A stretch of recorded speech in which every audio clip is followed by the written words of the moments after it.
A paz do Senhor, queridos, tudo bem?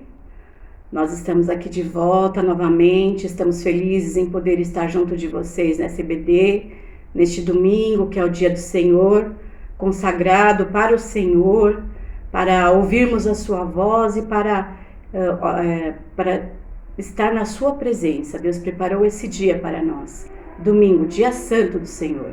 Nós louvamos a Deus por podermos estar aqui realizando a sua obra, falando da sua palavra e aprendendo mais para que possamos ter uma vida real com Deus. Amém? Nós vamos orar para iniciarmos esta aula.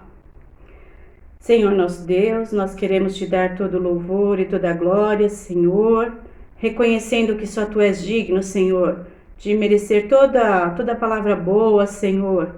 Ó Deus, toda adoração, Senhor, porque tu és o único Deus, tu és o nosso Deus, e nós te bendizemos, ó Deus. Nós queremos nos apresentar diante de ti, clamando, Senhor, para que tu estejas conosco nesse dia, ó Deus, para que, ó Deus, a tua presença se faça nas nossas vidas, ó Deus, que o teu Espírito comunique, Senhor, a tua palavra, a nossa vida, Senhor, revelando a tua vontade para nós, ó Pai. Ó Deus, e cada adolescente da tua casa, cada irmão que ouvirá esta palavra, Senhor, seja, Senhor, alcançado, ó Deus, e tenha a sua razão firmada nos caminhos do Senhor, ó Deus, porque, ó Deus, aprove a ti, Senhor, ó Deus, o chamar, Senhor, o salvar. Por isso nós nos colocamos na tua presença nessa hora, Senhor, para que a tua obra em nós seja aperfeiçoada pelo conhecimento da tua palavra, Pai. Ó Deus, Paulo diz, Senhor, que, ó Deus, ó Pai, a sua obra, Senhor, é tão preciosa, Senhor, que nele, Senhor, quando ele pregava a palavra, Senhor, ó Deus, era como uma dor de parto, Senhor, até que Cristo fosse formado na vida daqueles a quem ele falava, Pai. Que seja assim com as nossas vidas também, Senhor. Ó Deus, nós sabemos, Senhor, que o teu Espírito Santo, ó Deus, trabalhará para que Cristo seja formado em nós, Senhor. Por isso te pedimos, ó Deus, enche-nos com o teu Espírito e dá-nos o poder que vem do alto, Senhor, para ouvirmos e praticar a tua palavra, Pai. Usa este vaso para a tua glória, que, ó Deus, apenas eu seja um instrumento nas tuas mãos, mas, Senhor, que seja o teu Espírito a comunicar a tua vontade, a tua palavra, Senhor. Fica conosco nesta hora, o que eu te peço orando no nome de Jesus. Amém. Irmãos, nós começaremos a nossa aula dizendo, do tema dela. O tema é: Deus zela por seu templo. Que templo é este? O templo casa de Deus feita por mãos de homens ou o templo físico, as nossas vidas? Nós veremos isso no decorrer da história. O nosso versículo-chave está lá em 1 Coríntios 3,16. Vamos abrir lá. 1 Coríntios 3, 16, um versículo bem conhecido, muito falado, e diz assim: Não sabeis vós que sois o templo de Deus e que o Espírito de Deus habita em vós? Nós somos a casa de Deus, nós somos o templo do Espírito Santo. Mas também há um templo que Deus zelou, Deus cuidou. E nós veremos essa história. Nós faremos uma analogia com Neemias 13, que ele fala do cuidado que Deus teve pelo templo. Então, essa história de Neemias, ela começa no capítulo 1 e nos demais capítulos, ela fala que Neemias teve a informação de como estava Jerusalém após o exílio, os judeus ficaram cativos na Babilônia durante 70 anos, uma profecia que dada ao profeta Jeremias, está lá no capítulo 25, do verso 1 ao 14, depois os queridos olhem lá, leiam, para compreender um pouco mais daquilo que Deus faz. Deus não faz nada sem nos avisar antes. E Deus disse aos judeus: vocês vão ficar cativos na Babilônia, em terra estranha, por 70 anos. Depois voltariam, essa parte da história de Neemias já é o segundo povo, digamos assim, a segunda leva do povo que voltou para Jerusalém. Então Neemias ele tem a informação de como estava o estado dos judeus. Disse que os judeus estavam em grande miséria, porque depois de uma guerra, depois de um momento difícil, né, de um exílio que eles passaram numa terra que não era deles, eles voltam para sua terra com o quê? O que tinha plantado, o que tinha de cultivo, né? Eles estavam em miséria física, miséria espiritual, e Neemias sentiu a dor desses homens. Neemias estava no palácio do rei, e ele era copeiro do rei. Ele não tinha falta de nada, o rei o tratava muito bem, o rei ele teve apreço por Neemias. Mas Neemias sentiu a dor daqueles homens, né, que voltaram à sua terra natal e se fez um com eles. Inclusive ele diz: Senhor, nós pecamos contra ti. Nós pecamos. Neemias talvez não tenha, né, esse sentimento do afastamento de Deus, mas ele se fez um com o povo. E eu creio que Deus aceitou essa humilhação de Neemias e prosperou a obra das suas mãos. Ele intentou no coração reconstruir os muros. Teve o aval do rei, ele era copeiro do rei, ele servia o vinho para o rei. Toda a refeição que o rei fazia, antes ele provava o vinho para ver se não tinha veneno, né? E o rei aprovou que ele fosse então para Jerusalém.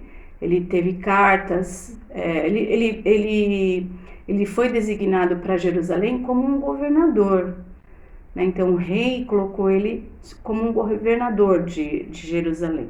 Neemias, inconformado com a situação do povo que voltava a Jerusalém, participou da reconstrução dos muros, pois aquele templo e os muros de Jerusalém haviam sido destruídos por Nabucodonosor, rei da Babilônia, por volta do ano 586 a.C.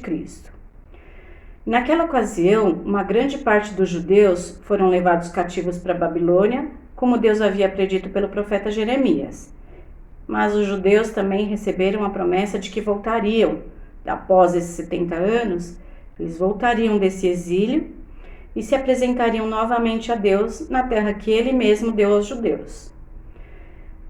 No capítulo 13 de Neemias, vamos lá, começa a nossa história, a história que nós retrataremos nesse dia. No capítulo 13, Neemias foi usado para reconstruir os muros de Jerusalém. Então, ele reconstruiu os muros, mas ele teve uma grande dificuldade na reconstrução, porque haviam alguns homens, dos quais nós falaremos,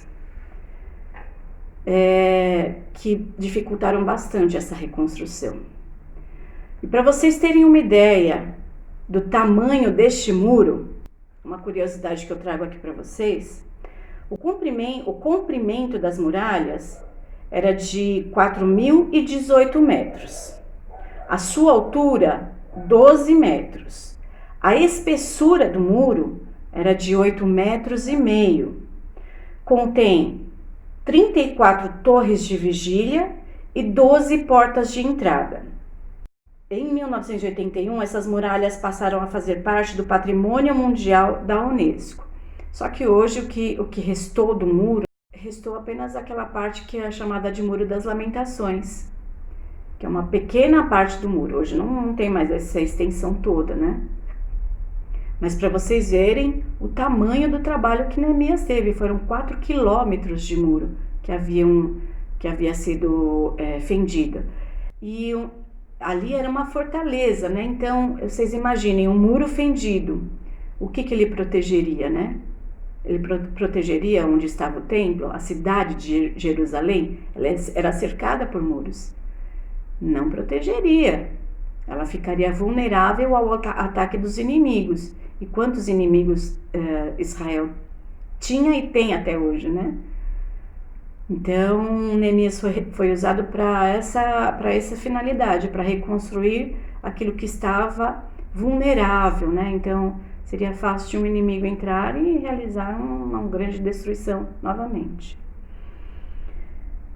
Então, Neemias 13, voltando lá, ele diz assim: naquele dia, leu-se no livro de Moisés aos ouvidos do povo e achou-se escrito nele que os amonitas e os moabitas não entrassem jamais na congregação de Deus, porquanto não tinham saído ao encontro dos filhos de Israel com pão e água.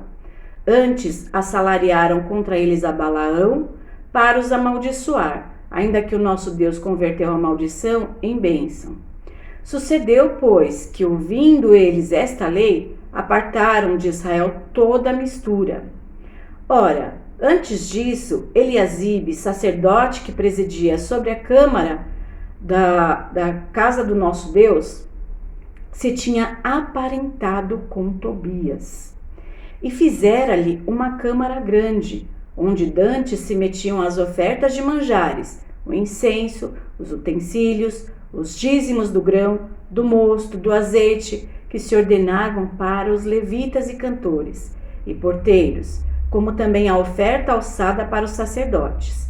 Mas durante tudo isso, não estava eu em Jerusalém, porque no ano 32 de Artaxerxes, rei da Babilônia, vim eu ter com o rei, mas ao cabo de alguns dias, tornei a alcançar licença do rei. E vim a Jerusalém e compreendi o mal que Eliasibe fizera para beneficiar a Tobias, fazendo-lhe uma câmara nos pátios da casa de Deus. O que muito me desagradou, de sorte que lancei todos os móveis da casa de Tobias fora da câmara. E ordenando-o eu, purificaram as câmaras e tornei a trazer ali os utensílios da casa de Deus com as ofertas de manjares e incenso. Olha que insensatez do sacerdote, né? Então, voltando um pouquinho na história, nós veremos quem foi Tobias, né? Lá no capítulo 2 diz que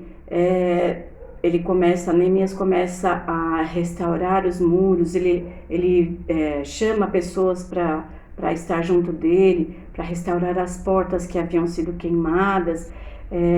Aqui tem a lista, né, dos homens que trabalharam na reedificação, no capítulo 3. E no capítulo 4, fala desses inimigos que pretenderam retardar a edificação desse muro. Então, eles começaram a afrontar a Neemias. E ele dizia assim, vamos ler lá no capítulo 4, no verso 3. E estava com ele, com Sanbalate, né? Estava com ele Tobias, o amonita, e disse: ainda que edifiquem, vindo uma raposa, derrubará facilmente o seu muro de pedra. Uma raposa vai destruir um muro que tem 8,5 metros de espessura, tem 12 metros de altura? Ele estava zombando da obra de Deus. Ele estava zombando do trabalho das mãos de Neemias. Neemias não aceitou. E Neemias dizia então para ele assim, né, orando ao Senhor. Neemias era um homem de oração, ele orava o tempo todo. Ouve, ó nosso Deus, que somos tão desprezados, e caia o seu opróbrio sobre a sua cabeça, e faze com que sejam um despojo numa terra de cativeiro. Esse homem que zombou de Deus, que foi um escarnecedor da obra de Deus, o sacerdote põe ele dentro da câmara, lá dentro, prepara uma sala enorme para ele estar lá, dentro do templo, no pátio. Né? Que coisa mais maluca isso? Como pode? Então, Neemias tomou essa atitude, ele tirou tudo que tinha de Tobias lá. Até porque Deus deu aquela ordem, olha, os amonitas não entrarão dentro do templo, porque eles não saíram com pão e água quando Israel passava pelo deserto. Essas atitudes ficam gravadas diante de Deus. A palavra de Deus fala assim: abençoarei os que te abençoarem e amaldiçoarei os que te amaldiçoarem. Deus leva em conta aqueles que fazem bem a Israel. Deus leva em conta aqueles que fazem mal a Israel. Então, Neemias age dessa forma, né? Com tanto zelo. Ele falou, não, na casa do meu Deus, não. A casa do meu Deus é um lugar santo. A casa do meu Deus é um lugar onde Deus se manifesta, onde os homens encontram paz. Aqui não vai habitar nenhum inimigo. Aqui só estará a presença de Deus. E ele então consagra novamente para que seja purificado aquele lugar. Ele deixa de ser profanado. Tobias profanou o lugar, ele entrou num lugar que não era devido a ele. Profanar, lá no dicionário, significa tratar com irreverência. Ele não tinha reverência de Deus. Desrespeita a santidade, ofende, afronta e macula. Foi isso que ele levou para dentro do templo de Deus.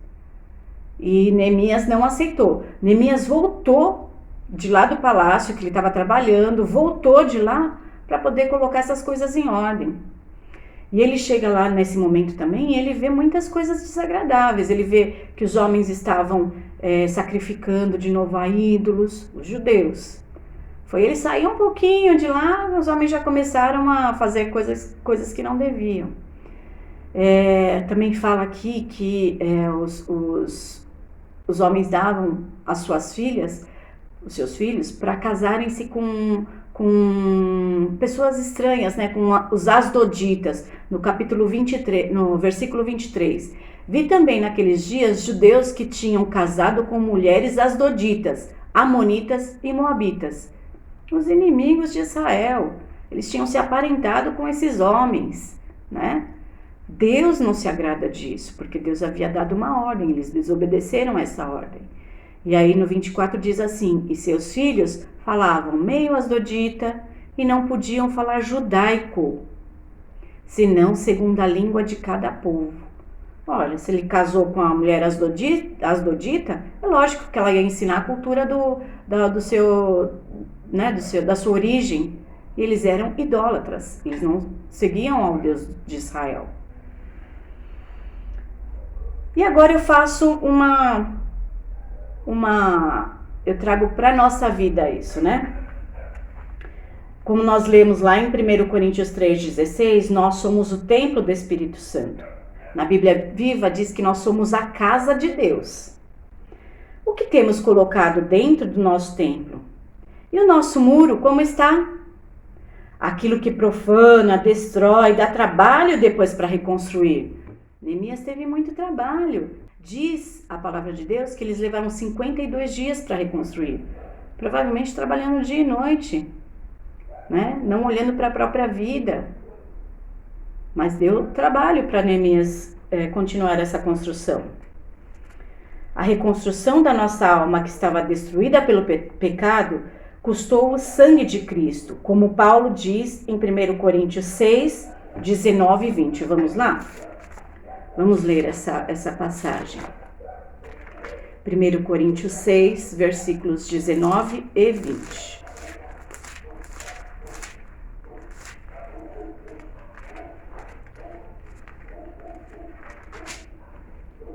Diz assim a palavra: ou não sabeis que o nosso corpo é o templo do Espírito Santo que habita em vós, proveniente de Deus, e que não sois de vós mesmos, porque fostes comprado por bom preço?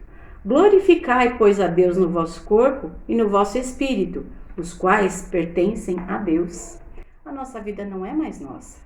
A partir do momento que nós aceitamos a Jesus como único e suficiente Salvador, descemos das águas, confessamos diante dos homens que Ele é o nosso Deus, nós passamos a ser dele. O Espírito que está em nós não é nosso, é dele. Esse Espírito é que vai dar a direção de vivermos uma vida santa.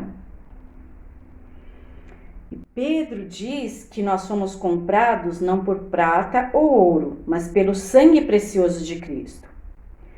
Tobias era um escarnecedor. Não devemos nos assentar com o escarnecedor, conforme diz o Salmo. Nós não nos assentaremos à roda do escarnecedor. Antes, o nosso prazer está na lei do Senhor. Meditaremos de dia e de noite. Tobias foi expulso da sala. Nós devemos tirar da nossa vida aquilo que não agrada a Deus. O templo voltou a ser santificado, pois houve expiação pelo pecado. Nós oramos, pedimos perdão ao Senhor pelas nossas culpas, e o Senhor nos aceita, e nós voltamos a ter comunhão com Ele. Cristo, em João 2, do verso 13 e 25, também age como Neemias. Quando ele chega ali no templo, a palavra de Deus diz que haviam mercadores ali fazendo comércio, como se fosse uma feira. Faziam comércio dentro do templo. Isso desagradou demais a Cristo. E ele pegou um chicote para ir lá e tirar aquele povo de lá de dentro. Ele falou assim: isso daqui é a casa do meu Deus. É a casa de Deus, é um lugar santo, aqui não. E ele, com autoridade, o fez. E diz a palavra que os discípulos, quando viram ele fazendo isso, eles se lembraram da palavra que diz: o zelo pela casa de Deus me consome. O zelo pela casa de Deus. O Espírito Santo tem ciúme de nós também. Tiago 4 diz isso com relação às amizades, as nossas amizades com o mundo, com as pessoas mundanas. Que nem o aparentar-se lá de Eliasibe com Tobias. Não fazia sentido, né? O que Tobias poderia acrescentar para Eliasibe? Ou Eliasibe iria ganhar a Tobias? Ele se aparentou com um inimigo de Deus e desagradou a Deus. Nós somos do Senhor e Ele não quer que o nosso coração esteja dividido. E Ele diz: anda na minha presença. Ele disse a Abraão, né? Abraão, anda na minha presença e ser perfeito. Porque tem uma obra pela tua vida aí que você não tem ideia. Olha para as estrelas do céu. Essa será a tua descendência, Abraão. Ele está dizendo para as nossas vidas: olha a obra que eu tenho para a tua vida. Começa a ver a obra que eu tenho na tua vida. Através de você, eu farei uma grande obra, eu alcançarei almas. Através de você, não falhe, seja perfeito, seja santo, como eu sou santo. E uma última leitura que eu gostaria de fazer com vocês. Eu não vou falar onde está. Eu vou abrir lá. Vamos ver. Eu vou ler alguns versículos. Por amor de Sião me não calarei, e por amor de Jerusalém me não aquietarei, até que saia a sua justiça como um resplendor, e a sua salvação como uma tocha acesa. Ó Jerusalém, sobre os teus muros pus guardas, que todo dia e toda noite se não calarão. Ó vós que fazeis menção do Senhor, não haja silêncio em vós. Jurou o Senhor pela sua mão direita e pelo braço da sua força: nunca mais darei o teu trigo por comida aos teus inimigos, nem os estranhos beberão o teu mosto em que trabalhaste. Que leitura é essa, gente? Vamos ver. Eu vou dar algumas alternativas aí para ver se vocês acertam, hein? Essa leitura se refere a um verso de uma música que algum irmão compôs. É a letra A, né? A letra B, um versículo bíblico que eu não me lembro onde está. A letra C, uma escrita feita por algum judeu.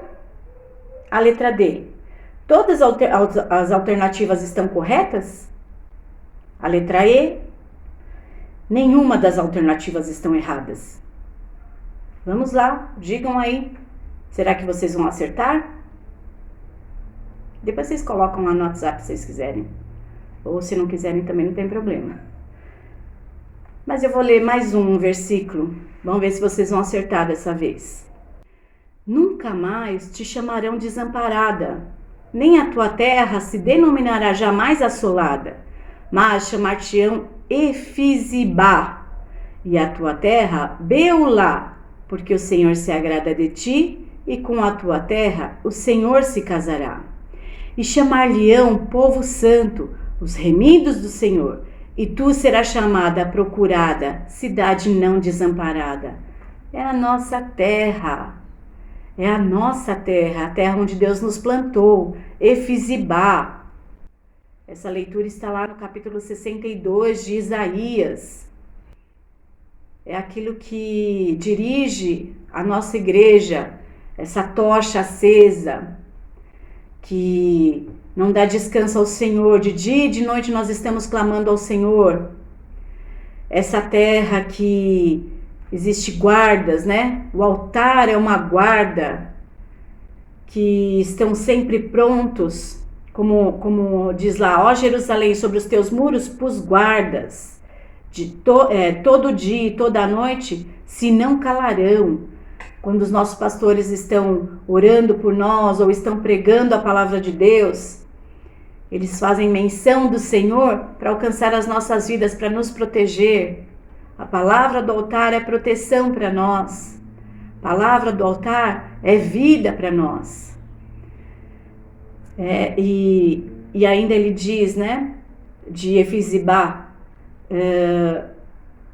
o Senhor jamais te chamará de desamparada. Ela não é desamparada. Efizibá é uma terra que é cuidada por Deus. E nós seremos chamados a procurada. Os homens procurarão, por causa dessa tocha que está acesa, iluminando as trevas. Os homens procurarão Efizibá. E eu te digo agora, você é Efizibá, você faz parte não da igreja física que está lá na Luiz Cunha, mas dessa igreja espiritual, do qual nós dizemos, somos parte dela. Se somos parte, vamos lutar por Efizibá, estejamos no espírito de Efizibá. Não é para estar junto aparentados com homens que são inimigos, não é. É para estarmos juntos do nosso Deus ali. Esse é o nosso chamado. Esse é o propósito de Deus para a nossa vida. Deus poderia ter nos colocado em outras denominações, mas Ele viu algo em nós, que nós saberemos talvez só na eternidade, que nos colocou dentro de Efizibá. E é um privilégio servir em Efizibá, uma terra amada, uma terra onde nós nos deleitamos ao ouvir a palavra de Deus. Encerrando a nossa aula. Efizibá quer dizer: o prazer do Senhor está em mim, está dentro de mim, aquilo que está no meu coração. É este o prazer do Senhor, aquilo que está dentro do meu coração, a palavra, o amor à terra. É isso que está dentro do meu coração. Você é Efizibá de Deus. Existe algo que o Senhor quer fazer através de você. Entregue-se a Ele e você vai ver o poder do nosso Deus. A glória que estará sobre a sua casa, as bênçãos que correrão atrás de você. Você não correrá atrás de bênçãos. Se você for obediente à voz da palavra de Deus, a voz que sai daquele altar, você será alcançado pelas bênçãos. E o teu futuro será um futuro de grande bênção e de grande alegria nas mãos do Senhor.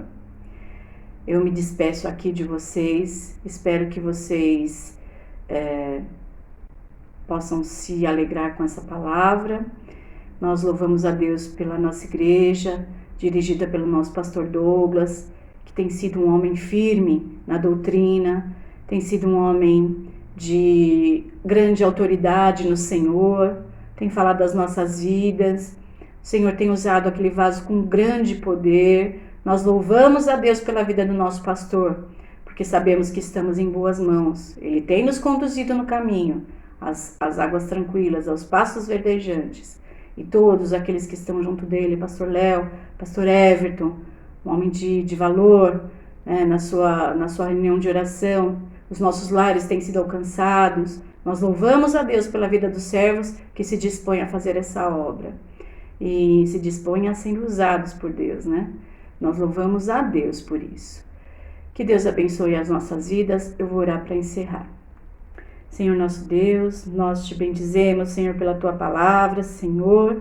Ó Deus, e te pedimos, Pai, que ela encontre guarida no nosso coração, que possamos meditar, Senhor, nesta palavra e nos entregar totalmente aos teus pés, Senhor, para que tu realizes em nós uma obra, Senhor, de salvação, Senhor, de restauração, ó Deus.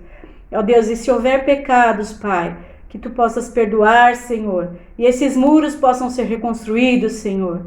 os muros da nossa salvação, ó Deus, possam ser reconstruídos e Tu possas, Senhor, ó Deus, continuar aperfeiçoando a nossa vida, até que, ó Deus, sejamos como aquela palavra que diz que, ó Deus, a luz do justo é como a luz da aurora, que brilha cada dia mais até ser dia perfeito, Senhor. Nós queremos ser dia perfeito diante da Tua presença.